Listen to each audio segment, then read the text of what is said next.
Dear students, अस्सलाम वालेकुम। Welcome to English grammar world. Last lecture में हमने डिस्कस किया था यूज़ ऑफ वर्ब को। यूज़ ऑफ वर्ब में हमने देखा था कि कहाँ कहाँ पे हम प्रेजेंट टेंस के लिहाज से फॉर्म लगा सकते हैं। वो निशानी हमने देखी थी जहाँ पे हम फर्स्ट फॉर्म का इस्तेमाल कर सकते हैं, is M R plus ing form का इस्तेमाल करते हैं या has a plus third form का इस्तेमाल करते हैं।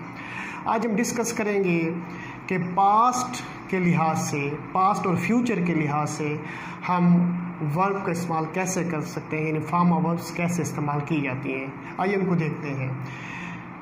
यस्टरडे, अब ये सबसे पहले हमारे पास निशानी मौजूद होगी। यस्टरडे का लफ्ज़ यहाँ पे लिखा हुआ है, तो ये जो यस्टरडे का वर्ड है इसके साथ हम सेकंड फॉर्म का इस्तेमाल करेंगे। ये निशानियाँ मौजूद होती हैं, जब आपको सेंटेंस दिया जाए तो उसमें निशानी मौजूद होती है, आपने उसके मुताबिक करना होता है। ठीक है, अब देखते हैं कि यस्टरडे के साथ सेकंड फॉर्म का इस्तेमाल होगा, एगो के साथ भी सेकंड फॉर्म का इस्तेमाल होगा और लास्ट के साथ भी सेकंड फॉर्म का इस्तेमाल। अब 3 ये वर्ड्स हैं, अपने तीनों वर्ड्स याद रखने हैं। ये पहला जो वर्ड है वो क्या है कि आपने यस्टरडे के साथ सेकंड फॉर्म का इस्तेमाल करना है, लास्ट के साथ सेकंड फॉर्म का इस्तेमाल करना है, एगो के साथ भी सेकंड फॉर्म का इस्तेमाल करना है। ये तीनों वर्ड्स आपने याद रखने हैं। अब इनके एग्जांपल्स देखते हैं हम। I dash your letter yesterday, ये जो मैंने सेंटेंस यहाँ पे लिखा है ये फ्रीक्वेंटली यूज़ किया जाता है। ये सेंटेंस फ्रीक्वेंटली हम यूज़ करते हैं। हम जो भी लेटर स्टार्ट करते हैं हम सबसे पहले क्या लिखते हैं, I dash your letter yesterday, mean क्या लिखते हैं, रिसीव्ड।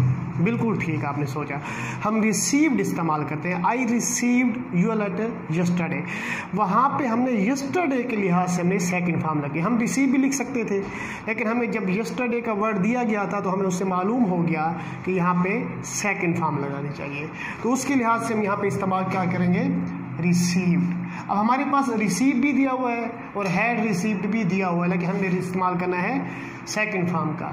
आई डैश हिम 2 days ago, अब ये देखिए हमारे पास निशानी मौजूद है। यहाँ पे हमारे पास यस्टरडे था, इसी तरह से यहाँ पे हमारे पास मौजूद है एगो।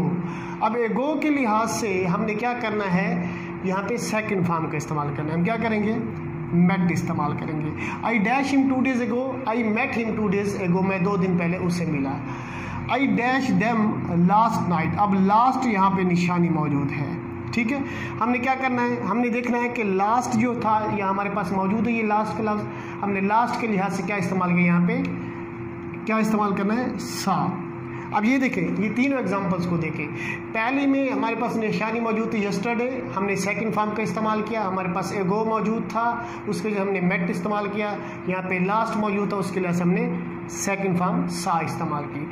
अब इसके बाद ये तो होगी प्रेजेंट इंडेफिनिट की बात। प्रेजेंट कंटिन्यूस, प्रेजेंट परफेक्ट में अक्सर औकात कन्फ्यूजन होती है स्टूडेंट्स को कि हम कैसे फॉर्म का इस्तेमाल करें, और ये बड़े इंपॉर्टेंट है कि कहीं पे हमें was verb plus ing form लगानी होती है, कहीं पे हैड प्लस थर्ड फॉर्म का इस्तेमाल करना होता है। तो उन दोनों के लिहाज से हम देखेंगे। आज हम देखते हैं ये कैसे इसको, और आज ये आपकी सारी कन्फ्यूजन में इंशाल्लाह दूर कर दूंगा कि किस तरह हम सेकंड फॉर्म का इस्तेमाल करते हैं, किस तरह हम हैड प्लस थर्ड फॉर्म का इस्तेमाल करते हैं। अब जी was verb plus ing form of verb, अब इसमें देखते हैं हम कि when the telephone bell rang, ये यहाँ पे सेकंड फॉर्म है। अब इसमें सेंटेंस के 2 हिस्से हैं। When the telephone bell rang, जब टेलीफोन की घंटी बजी, आई डैश अबाउट। अब यहाँ पे हमारे पास 2 फॉर्म्स हैं, कन्फ्यूजन है कि वाज टेकिंग लगाए या हैड टेकन लगाएं। अब स्टूडेंट्स क्या करते हैं कि कोशिश करते हैं कि ये भी लगा सकते हैं, ये भी लगा सकते हैं, यानी हमें दोनों दुरुस्त लगते हैं, लेकिन नहीं। अब इस बात को गौर से सुने, मैं जो बात दोहराने जा रहा हूं उसको आपने गौर से सुनना है। अगर आप किसी चीज़ को अपनी आँखों से देख लें या कानों से सुन लें, अपनी आँखों से देख लें या कानों से सुन लें, तो उसके लिए आप was verb plus ing form का इस्तेमाल करेंगे, यानी प्रोग्रेसिव फॉर्म का इस्तेमाल करेंगे। और अगर आपने ना कानों से सुना है ना ही आँखों से देखा है तो हैड प्लस थर्ड फॉर्म का इस्तेमाल होगा। अब इन दोनों एग्जाम्पल्स में हम यही चीज़ देखेंगे। अब देखते हैं हम कि when the telephone bell rang, जब टेलीफोन की घंटी बजी, इट मीन्स कि उसने कानों से सुना है उसको। ठीक है, वो कानों से सुन रहा है उसको कि when the telephone bell rang, जब टेलीफोन की घंटी बजी, I was taking a bath, वहाँ पे वाज वर्ब इंग फॉर्म लगा देंगे हम। अब ये बात आपने माइंड में रखनी है, अगर हम किसी चीज़ को कानों से सुने या आँखों से देखें तो वहाँ पे was verb plus ing form का इस्तेमाल किया जाएगा। ठीक है, और अगर हम किसी चीज़ को ना कानों से सुनते हैं ना आँखों से देखते हैं तो हैड प्लस थर्ड फॉर्म का इस्तेमाल होगा। अब देखिए अगले एग्जाम्पल्स। अगले एग्जांपल देखिए, the patient when I saw him, जब मैंने उसे देखा, यहाँ पे था रैंग यानी टेलीफोन घंटी जब बजी, इट मीन्स उसने सुनी, ठीक है। इसी तरह से व्हेन आई सॉ हिम, जब मैंने उसे देखा, इट मीन्स कि वो आंखों से उसे देख रहा है, ठीक है। तो देख रहा है तो मीन वो उस बात को देख चुका है, तो हम क्या लगाएंगे, was verb plus ing form. When I saw him he was writing a letter, तो यहाँ पे हम क्या लिखेंगे, जब मैंने उसे देखा तो वो खत लिख रहा था। तो ये बात क्लियर होगी कि अगर हम किसी चीज़ को आंखों से देख लेते हैं या कानों से सुन लें तो was verb plus ing form और हैड प्लस सल्व फॉर्म में से हमें अगर कुछ लगाना हो तो हम was verb plus ing form का इस्तेमाल करेंगे। और अगर हमने ना उसको कानों से सुना है ना या आंखों से देखा है तो हम क्या करेंगे, हैड प्लस सल्व फॉर्म का इस्तेमाल करेंगे। इट मीन्स वो काम हमारे देखने या सुनने से पहले हो गया। देखें अगले एग्जांपल देखते हैं, the patient dash before the doctor came, the patient dash, अब डॉक्टर के आने से पहले मरीज मर रहा था या मर चुका था, हैड डाइड, मीन अब डॉक्टर ने ना उसे कानों से सुना है उसके बारे में ना आंखों से देखा, वो डॉक्टर के आने से पहले मर गया, तो उसके लिए हमने हैड प्लस थर्ड फॉर्म का इस्तेमाल किया। यानी जिस चीज़ को हम आंखों से देखें या कानों से सुने तो was verb plus ing form इस्तेमाल करेंगे, अगर ना आंखों से देखा हो ना कानों से सुना हो तो हैड प्लस थर्ड फॉर्म का इस्तेमाल करेंगे। उम्मीद है कि ये बात आपको क्लियर हो गई होगी। अब चलते हैं अगले हम अपने फ्यूचर की तरफ कि फ्यूचर में हम किस तरह फॉर्म्स का इस्तेमाल कर सकते हैं। फ्यूचर के लिहाज से हम देखेंगे कि फॉर्म्स का इस्तेमाल कैसे कैसे करना है। फ्यूचर में कुछ कन्फ्यूजन होती है बच्चों को, तो उसमें भी कुछ निशानियां मौजूद हैं, तो वो मैं आपको बताने जा रहा हूं कि आपने उसको माइंड में रखना है कि कैसे हम उसका इस्तेमाल कर सकते हैं।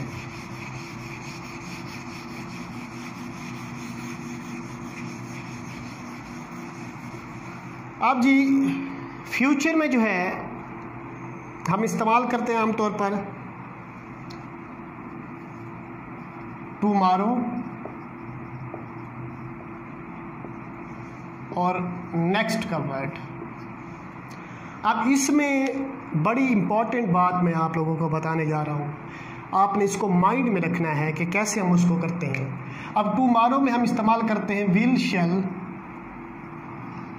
Plus first form of verb, और इसी तरह से नेक्स्ट के साथ भी will shell plus first form of verb. अब ये देखें कि टुमारो के साथ हम क्या करेंगे, will shell plus first form का इस्तेमाल करेंगे, इसी तरह से नेक्स्ट के साथ भी विल शैल और फर्स्ट फॉर्म का इस्तेमाल करेंगे। ये दोनों के साथ, इन दोनों वर्ड्स के साथ हम विल शैल और फर्स्ट फॉर्म का इस्तेमाल करते हैं। लेकिन अगर इनसे पहले अब अगली बात गौर से सुन लें, अगर इन दोनों वर्ड्स से पहले बाय का लफ्ज़ इस्तेमाल हो तो हम फॉर्म चेंज कर देंगे। अब उसके देखते हैं एग्जांपल। अब इसकी पहले एग्जांपल ले लेते हैं हम कि किस तरह हमने इसका इस्तेमाल करना है कि I will complete my work tomorrow.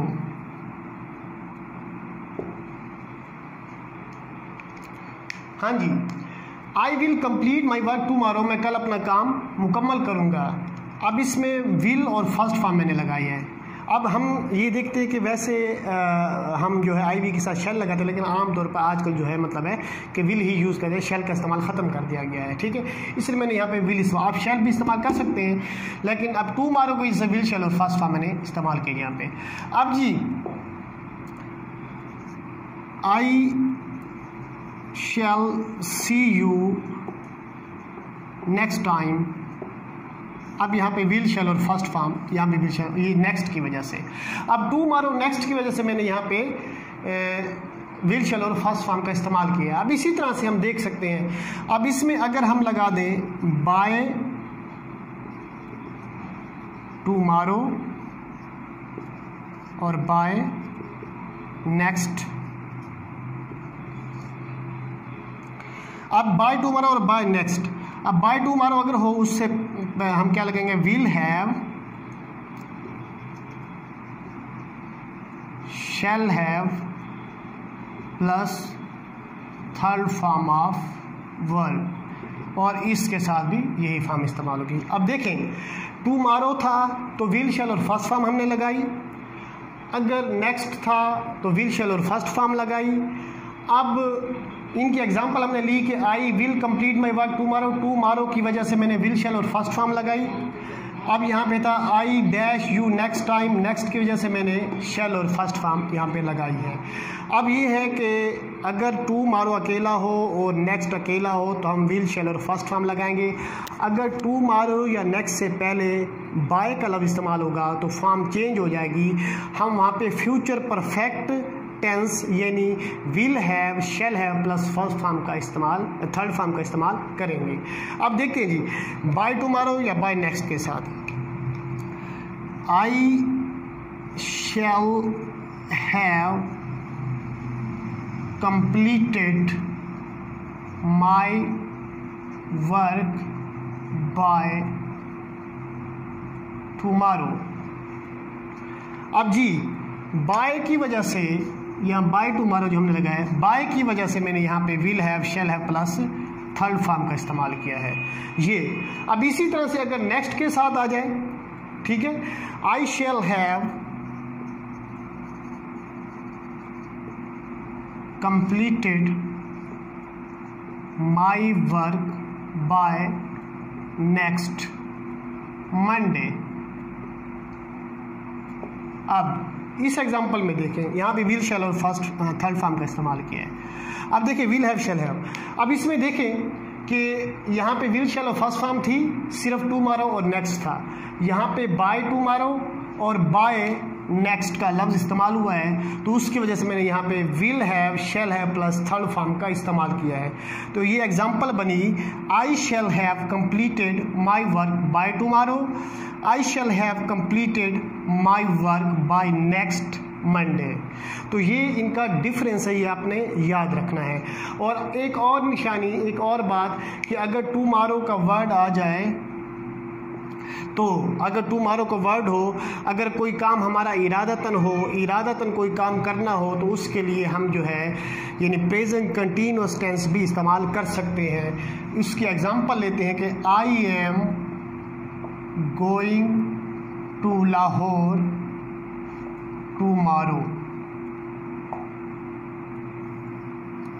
ये इसके एग्जांपल है। देखें अगर टुमारो या नेक्स्ट का वर्ड हो और कोई इरादतन हम काम करना चाहते हैं, हमारा कोई इरादा है कहीं जाने का, तो वहाँ पे अगर हमें विल, शैल और फर्स्ट फॉर्म नहीं दी हुई टुमारो और नेक्स्ट के वर्ड के साथ, तो अगर वहाँ पे हमें प्रेजेंट कंटिन्यूअस टेंस दिया गया यानी इज एम रूलिंग फॉर्म दी गई हो, तो हम वो भी इस्तेमाल कर सकते हैं। क्योंकि इरादे को जाहिर करने के लिए, जो मुस्तकबिल में काम करने का हमारा इरादा होता है, उसके लिए हम is M R plus ing form का इस्तेमाल कर सकते हैं। डियर स्टूडेंट्स, उम्मीद है कि आपको ये बात क्लियर होगी, समझ आ गई होगी। अगर कोई मसला होता है, अगर आपको कोई पॉइंट समझ नहीं आते, तो आप कमेंट्स करके पूछ सकते हैं। अगर आपको ये वीडियो जो होती है, जो लेक्चर मैं देता हूँ, वो अच्छी लगे तो उसको लाइक भी किया करें, उसे सब्सक्राइब भी मेरे चैनल को किया करें, और उसके बाद वीडियो को शेयर भी किया करें अपने फ्रेंड्स के साथ, ताकि ज़्यादा से ज़्यादा स्टूडेंट इससे फ़ायदा उठा सके। अल्लाह हाफिज़।